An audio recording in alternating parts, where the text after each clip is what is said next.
और आपको मैं बताता हूं कि वो टनल का टेंडर चौथी बार आपने निकाला, जिसका 12,000 करोड़ एस्टिमेट कॉस्ट थी, वो मेगा इंजीनियरिंग ने 5,000 करोड़ में लिया है। हमने 5,000 करोड़ बचाए।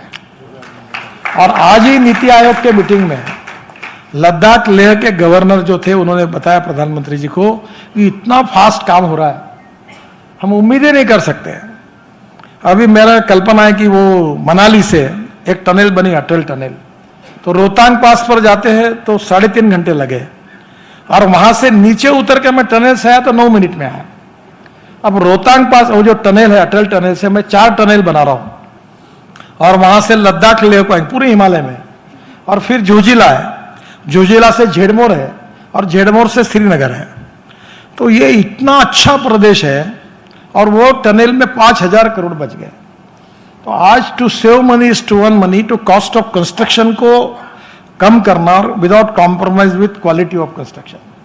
और मटेरियल के भी करो, ये स्टील और सीमेंट वालों ने मोनोपोली की, बहुत गालियां खाई है मेरी इन्होंने, क्योंकि कार्टेल कर लेते हैं। तो मैंने अभी ग्लास फाइबर स्टील लाया है, तुम भी यूज करो। ग्लास फाइबर स्टील जो है वो सस्ता है क्योंकि लाइट है। 1 टन स्टील का जो वजन है, उसके ग्लास फाइबर स्टील का वजन 350-400 किलो है, और उसकी स्ट्रेंथ इससे ज्यादा है। तो आप धीरे धीरे अल्टरनेटिव मटेरियल रखो तो सब मटेरियल सप्लाई वाले जमीन पर रहेंगे, नहीं तो मोनोपोली हो जाएगी, तो बढ़ाते जाएंगे तो आपको प्रॉब्लम आएगा। तो सीमेंट का भी अल्टरनेटिव ढूंढो, वो भी मैंने ढूंढे हैं। और इसलिए मैं आपको कहता हूं, मैं अभी वो मलेशियन इंजीनियर को पूछ रहा था कि ये जो बीम और पियर होता है, इसमें स्टील अगर नहीं डाला, इसमें कंक्रीट में अगर स्टील फाइबर डाला और उसके साथ उसका कास्टिंग किया तो क्या होगा? तो वो बोला, यह पहली बार आपने मुझे ये पूछा है, मैं अध्ययन करता हूं, पर मुझे आपकी बात समझ में आ रही कि स्टील फाइबर डालने से जब स्ट्रेंथ बीम की इतना जाने के बजाय इतना ही है, कम है, तो ये हो सकता है ना, स्टील को निकाल दो उसमें से। और ये जो स्टील फाइबर है, उसमें जो पुराने टायर जो थे वो इंपोर्ट नहीं हो रहे थे, तो मैंने स्टील फाइबर के लिए पुराने टायर को, मैं ऑटोमोबाइल का मंत्री हूं, तो मैंने एनवायरमेंट वालों को इसको इंपोर्ट करो। तो अभी प्लास्टिक 10% और रबर पाउडर 10% बिटुमिन में डाल रहे हैं, क्योंकि वेस्ट टू वेल्थ यही है। तो मैंने वो तार निकलती है टायर में से, तो मैंने कहा ये तार से फाइबर निकालो वेस्ट में, बंगाल से, और ये कास्टिंग में डालो, ताकि नए स्टील वालों के पास जाने की जरूरत नहीं पड़ेगी। ये 30 रुपए 40 रुपए किलो मिलेगी, इनका 60 रुपए किलो है। तो और अभी हमने स्क्रैपिंग पॉलिसी भी लाई हुई है। तो मेरा आपको यही सुझाव है कि कॉस्ट ऑफ कंस्ट्रक्शन को कम करने के लिए इनोवेशन और टेक्नोलॉजी में successful practice in the world, उसका उपयोग करो, उस मटेरियल का उपयोग करो। अभी बांबू का काफी उपयोग हो रहा है। अभी बंगलोर का नया एयरपोर्ट बांबू का बन रहा है, मालदीव में बड़े बड़े होटल्स बांबू के बन रहे हैं, वो भीमा बांबू हम जगह जगह लगा रहे हैं। तो जब बांबू लगना, bamboo is a good material for construction, तो आप जब 4 अल्टरनेटिव तैयार होंगे तो स्टील वाले के भाव जमीन पर रहेंगे। और इसलिए स्वाभाविक रूप से कंस्ट्रक्शन इंडस्ट्री को बहुत अच्छा फ्यूचर है। और मैं आपको कहूंगा कि मैं 2 लाख करोड़ के लॉजिस्टिक पार्क बना रहा हूं, उसमें 36 पार्क मंजूर हुए, 5-7 पर काम भी शुरू हुआ है। ये ड्राई पोर्ट बना रहे हैं हम सिंधी में, फिर जालना में, और अभी तो मुंबई बड़े बड़े हाईवे पर हम लॉजिस्टिक पार्क बना रहे हैं। अभी हम बस पोर्ट बनाने का काम कर रहे हैं। तो ये जो एयरपोर्ट बने, वैसे बस पोर्ट है, मेरे को अभी जो लिस्ट मिली है 100 बस पोर्ट की है। तो एक एक बस पोर्ट बड़े हैं, वो भी बीओटी में निकालने का हमारा विचार है। और सबसे इंपॉर्टेंट चीज है कि मैं रोपवे, केबल कार और फेनेकुलर रेलवे बना रहा हूं। 165 प्रपोजल अभी मैं मंजूर करने वाला हूं। ये आपकी सिविल इंजीनियरिंग से रिलेटेड है। कल शिवराज सिंह चौहान मेरे पास थे, तो मेरे मन का एक ड्रीम प्रोजेक्ट है, मैं भोपाल में जब हवाई जहाज से ऊपर उतरता हूं तो वो 7 लेक है। तो मैंने उनको कहा कि मैं डबल डेकर बस हवा में चलने वाले आपको देता हूं, और वो एयरपोर्ट से ऊपर से हवा से एक एक लेक के ऊपर से चलेगी और पूरा भोपाल घूमेगी, और 200 लोग एक समय हवा में चलेंगे। तो कल मैंने उनको उसका प्रेजेंटेशन बताया। अब टेक्नोलॉजी बहुत बदल चुकी है, और भारतीय लोग कम नहीं है। अब बड़े बड़े प्रमाण पर पब्लिक ट्रांसपोर्ट और इलेक्ट्रिसिटी बहुत है। अभी हमारे यहाँ मेट्रो 350 करोड़ रुपए लगे। मैंने मेट्रो तैयार करने का प्लान किया है 2 करोड़ रुपए पर किलोमीटर। कोई विश्वास ही नहीं रखता। अभी हम नागपुर, अभी 18-19 तारीख को रेलवे मंत्री आ रहे हैं और हम उसका काम शुरू करने वाले हैं कि नागपुर से अमरावती, नागपुर से चंद्रपुर, नागपुर से गोंदिया और नागपुर से जबलपुर, नागपुर से गोंदिया, नागपुर से छिंदवाड़ा, नागपुर से बैतूल और नागपुर से रामटेक और नागपुर से वर्षा, पूरी ब्रॉडगेज है। अब उसमें आप आइए, मैंने ये मॉडल तय किया है कि उसमें 2 करोड़ केवल खर्चा है और 8 डब्बे की गाड़ी होगी, रोलिंग स्टॉक टेक्नोलॉजी, 140 प्रति घंटा स्पीड से जाएगी। यानी नागपुर से अमरावती 1 घंटा 25 मिनट में, सब स्टेशन पे 2-2 मिनट रुकेगी। वो डीसी मोटर से, उसमें वो गाड़ी भी देख के आया मैं, और एयर कंडीशन है, हवाई जहाज जैसी व्यवस्था है और एसटी के बराबर टिकट रखना है और उसमें बिजनेस क्लास एयरपोर्ट विमान में जैसा होता वैसा है, पूरा डिजाइन फाइनल हुआ है और गाड़ी 140 किलोमीटर प्रति घंटा के स्पीड से जाएगी। अब मैं बोल रहा हूँ कि रेलवे को कहा तो मुझे मंत्री जी बोले कि मैं रेलवे देता हूँ। मतलब तुम क्यों खर्चा करते हो?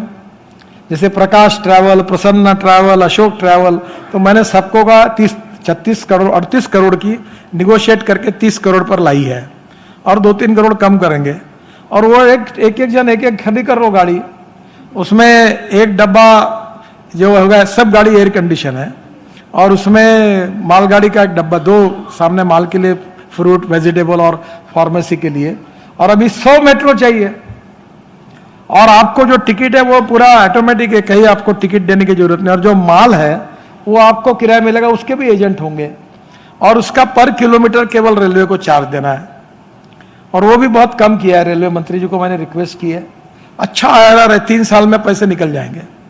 तो अलग अलग प्रकार के अभी ये रोपवे, केबल कार, फेनाकुलर रेलवे, बहुत सी योजनाएं हैं।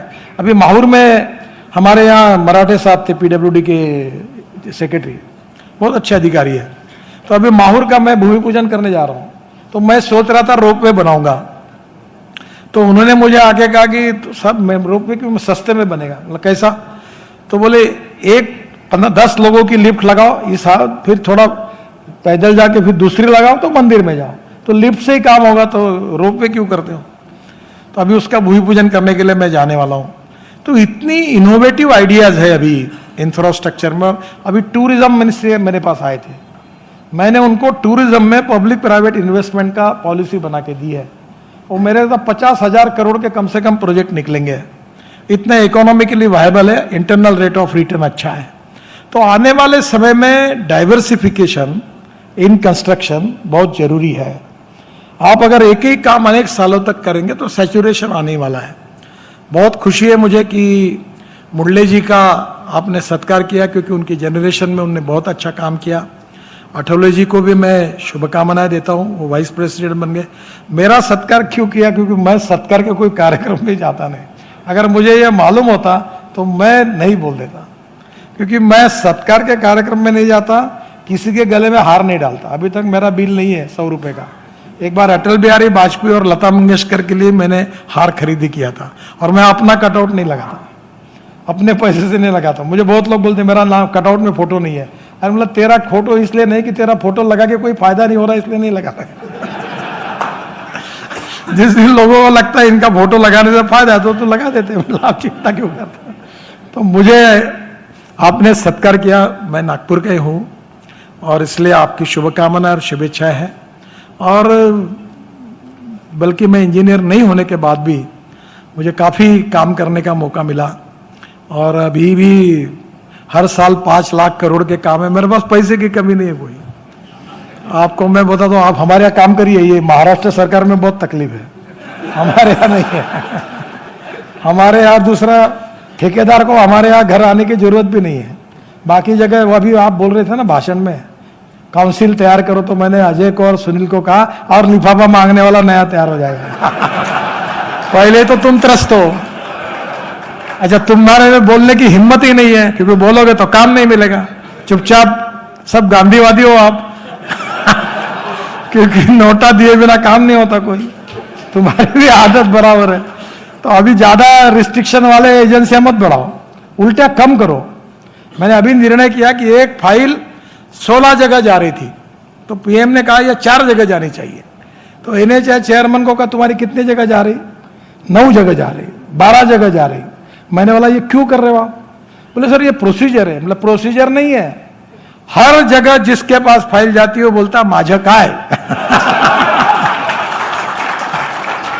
हटा म्हणले ये बंद करो। और अभी 4 ही जगह जाएगी। जितने लोग फाइल को जांच करते हैं उनसे कैसे क्लियर करना, उसका एक्सपर्टाइज आप जैसे लोगों के पास है और किसके पास है तो मैंने कहा कि ये धंधा ही बंद करो, अब डिजिटल ट्रांजैक्शन करो ताकि ऑफिस में जाने की जरूरत ही नहीं पड़े। तो आने वाले समय में आपकी डिफिकल्टीज, तकलीफें मैं जानता हूं। आज अर्बन इस पर भी नीति आयोग में चर्चा थी और निश्चित रूप से नक्शा सैंक्शन करने के लिए आपको कारपोरेशन में क्या क्या करना पड़ता है इसके ऊपर बहुत किताबें लिखी जा सकती है। तो मुझे पता है आने वाले मेरे भी घर के नक्शे के लिए मेरे लड़के ने एक बार मुझे बोल दिया की माझ्या फंडात पडू नका, तुमचं नाव ही माझी अडचण आहे, आम्ही आमचं काम करून घेऊ, तुम्ही फोनही करू नका आणि कोणाला सांगूही नका तुम्ही सांगितलं तर आमची तकलीफ वाढते म्हणे।